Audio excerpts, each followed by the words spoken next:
What's up, everyone? It's your boy, Ernest Dove, host of the Mets Minor League Report, part of SportsWireRadio.org. That's SPORTZ, WireRadio.org. You can also find me on Twitter X at Ernest Dove, and also on my YouTube channel under Ernest Dove for all things Mets, prospects, videos, St. Lucie Mets games highlights like I've had recently, and more.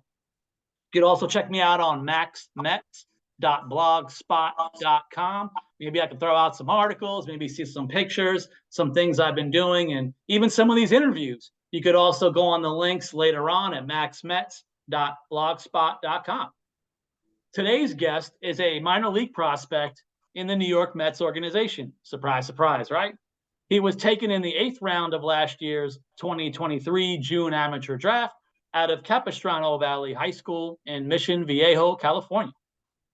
He made 7 appearances as a pro last season after the draft, logging 19 at-bats in the Florida Complex League with 6 hits, 5 walks, and only 1 K.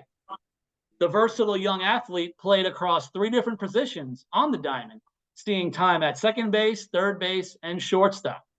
So let's talk draft day, pro ball, the 2024 MILB season, and more with the one, the only Boston Baro. Boston, how are you, my friend? I'm doing amazing. How are you doing?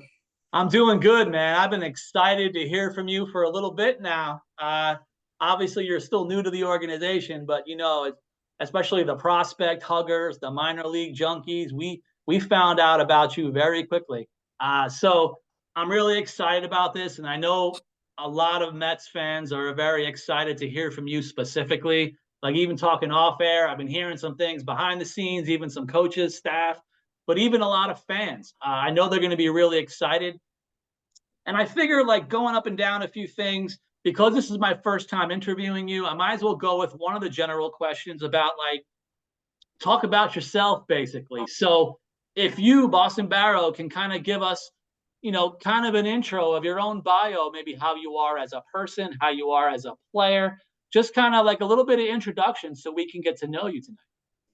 All righty. I'll start off as a person, kind of I like to say active, not really just like to sit around being bored, just trying to always moving around. And then with being in Florida now, I've picked up on golf. So my golf game, it started off pretty terrible, probably the worst golf we've ever seen. Now we've improved a lot since being here in sunny Florida, but like to golf, play some pickleball, kind of like to move around a lot.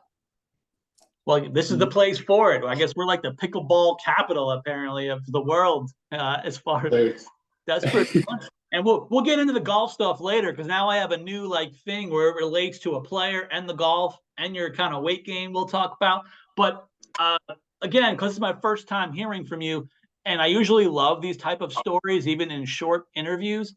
So you were just drafted in the last draft, even out of high school. So I wanted to know, what was some of your draft day experiences, maybe the day, maybe how it all kind of went about, and maybe like for your family, like what was that entirety of the draft day experience like for you last year? Draft day was super. It was definitely an exciting day. Definitely, I had my family there, my mom, my dad, sister, and my grandparents, my aunt. So it kept it small, nothing too large, because I didn't want to get my hopes up just in case I had to go to the backup plan. But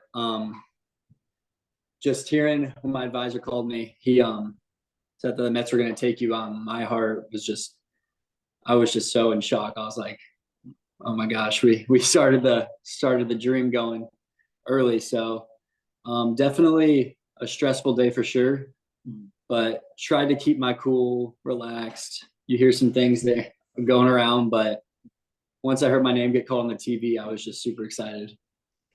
Yeah, and then hey, now it's on to the professional athlete status in your life, even as like a teenager. So I wanted to know, even from a young age or even older ages, but what has the experience overall been like being a paid professional in the Mets organization? It's awesome. It's the dream, doing something you love. every day of the week, waking up, going to baseball, coming back here, hanging out with your friends. It's just, honestly couldn't ask for anything better. And then being with the Mets organization has just made it a lot better with all the, I guess, extra stuff that they have going down here in Florida.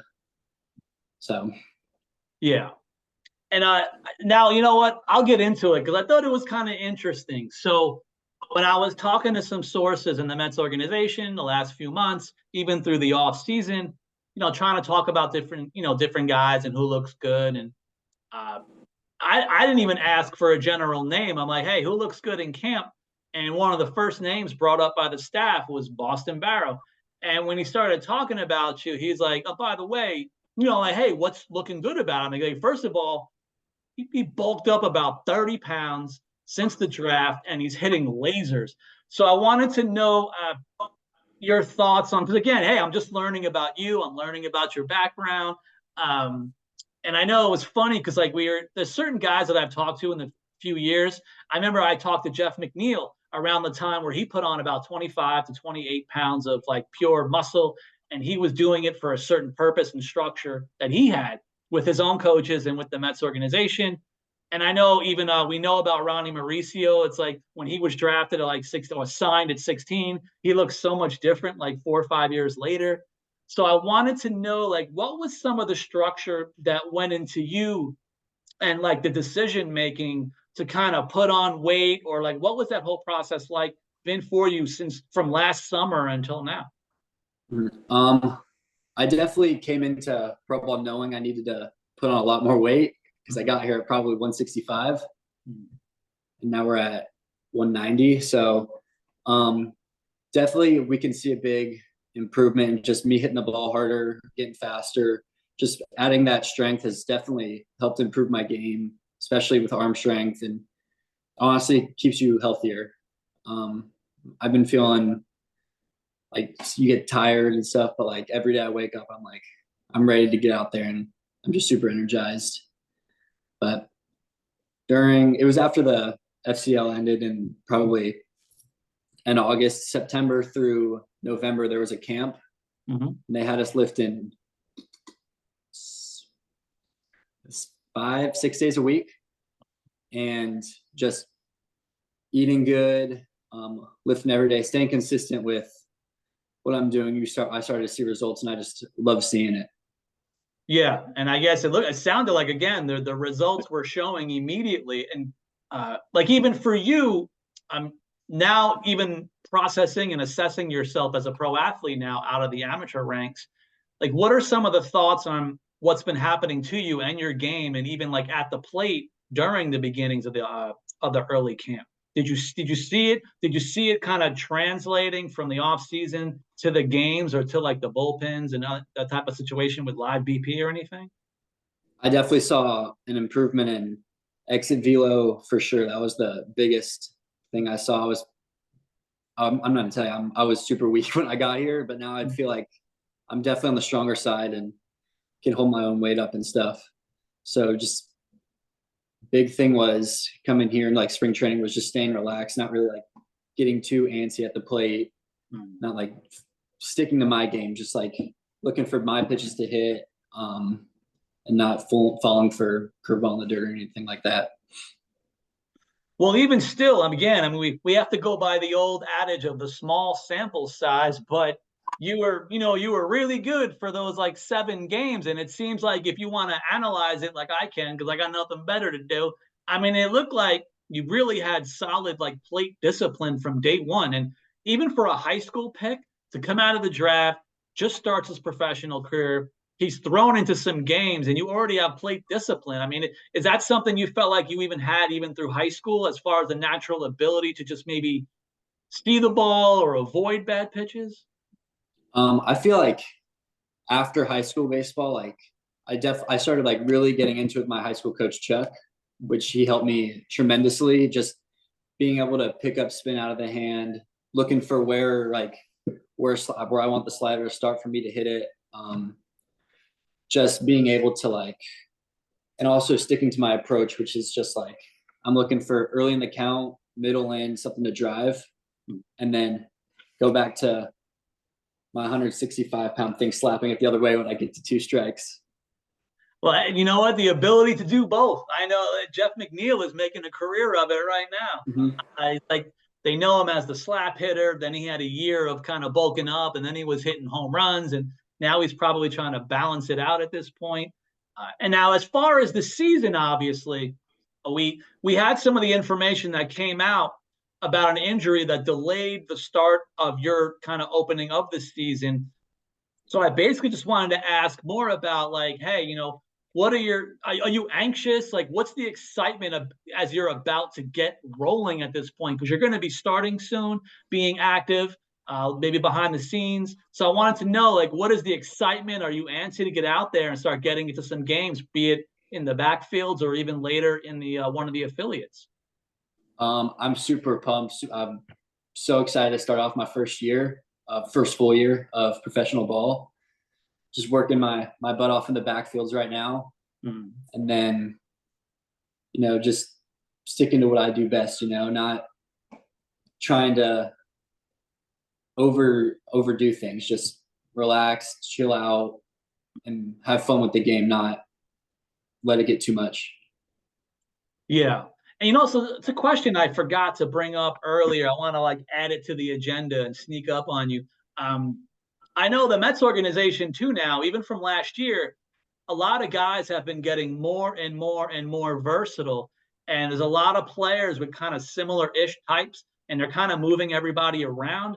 And like right from the draft, right out of high school, you only play 7 games, and basically you were Where's Waldo around the diamond. So I want to just ask real quick, what are your thoughts on moving all around the infield, or even have they even thought about outfield at this point? But first question, like, what was it like getting into professional games last summer? And then you're just at different positions every game. I loved it. When I see my lineup wherever I'm playing, if I see my name in the lineup, I'm just super, super stoked to be out there. Mm-hmm. That's awesome. I mean, because I know everyone is going to be excited. And we even talked off air now. You're going to start, getting into some things in the backfields. Was it extended spring? They kind of call it. They have different labels for everything since there's a little bit less affiliates nowadays. But hey, no rush. But I know there's excitement building for you. That's why I was excited to have this quick interview with you. And also, before we go too, I wanted to give you an opportunity to give any kind of shout outs, any kind of praise. I mean, are there any certain like people in the Mets organization so far that have been like super helpful, and anybody you want to shout out? First, definitely my mom and dad and sister for always being there for me, supporting me, just always having my back. Then my high school coach, Chuck, for always literally throwing beeping me every day. I don't even know how his arm still works. And then literally all the hitting coaches that I've worked with. And I would say a big shout out to our rehab people, Luke, Dave, and Gardy, who I was working with through the process. Definitely helped me get back stronger than how I got here. So just super thankful for those guys for helping me out a lot. Yeah, that's awesome. And I guess maybe, final question. It's always a tough question to ask, but like, do you have certain goals that you put on yourself? Like even for the 2024 season, whether it backfields, extended, affiliates, like what kind of goals and like plans do you have for yourself, or do the organization have for you? Goals, I would say just like, tough question here. I've like stat goals I haven't really thought of, but just like hitting the ball hard, like consistently being consistent with my game, staying healthy on the field, doing all like the little things right, just super small stuff that I can control those, and then see where that takes me. Hey, awesome. And also, you know what? Learn to be very coachable. It's a great term I've been hearing even from one of my favorite coaches in the Mets organization, and certain people. They love guys and players who are coachable. So here's my advice, Dove's advice. Be a guy who's coachable and is hardworking and willing to learn. But although obviously you kind of already proved you're hardworking because y'all bulked up, so you're ready to rock. And again, everybody, this is Boston Baro, one of the young top players in the Mets organization. I know we won't talk about rankings, but you are ranked. So he is a highly regarded young prospect. I've heard from multiple sources that are very excited about Boston Baro, which means that all of us fellow Mets minor league junkies and prospect huggers are going to love him during the season. So obviously, pay attention to me, look into the box scores, pay attention to what's going on throughout the 2024 season, and maybe you'll see him start showing up in some games here and there. Obviously, because of my media credentials, I would like to see this young man show up in a St. Lucie Mets uniform very, very soon. So that's what I'll look forward to as much as anything, because that's like my favorite team, even beyond the Mets. But again, Boston, thank you so much for doing this. It's a pleasure having this opportunity to talk to you. And hey, man, we're going to see you out there, and we're all going to be following you. Of course. Thank you for having me. Thank you.